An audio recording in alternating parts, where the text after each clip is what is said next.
Samsung Galaxy F23 এই ফোনটিতে পেয়ে যাবেন 6.6 ইঞ্চি এর FHD TFT display, full HD যার রেজুলেশন থাকছে 1080x2408 পিক্সেল এবং 400 ppi ডেনসিটি। ডিসপ্লেতে প্রোটেকশন হিসেবে থাকছে কর্নিং গরিলা গ্লাস 5। ডিসপ্লেতে আছে 120 হার্জের রিফ্রেশার, যার কারণে ফোনটির টাচ রেসপন্স অনেক ভালো।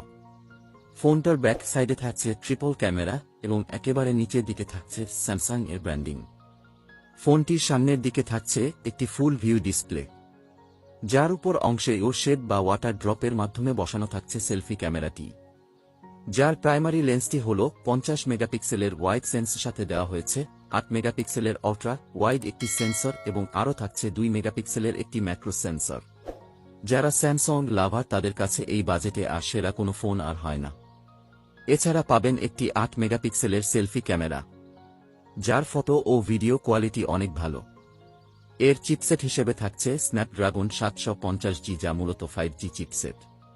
ফোনটিতে সফটওয়্যার ও পারফরম্যান্স হিসেবে থাকছে অ্যান্ড্রয়েড 12 ও ব্যাক হ্যান্ডে আছে এক UI 4.1। সিকিউরিটির জন্য দেওয়া হয়েছে সাইড মাউন্টেন ফিঙ্গারপ্রিন্ট সেন্সর। এছাড়া থাকছে সব ধরনের পোর্টস ও বাটন, যেমন headphone jack, type C slot. ব্যাটারির জন্য দেওয়া হয়েছে 5000 mAh এর ব্যাটারি। 25 ওয়াটের ফাস্ট চার্জার সাপোর্ট করবে, তবে ফোনটির সাথে চার্জার থাকছে না।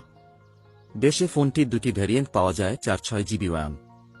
ফোনটির দেশের বাজারে 6GB র্যাম অফিসিয়ালি দাম 33,499 টাকা। তবে এই বাজেটে ফোনটি একটি ভালো অপশন।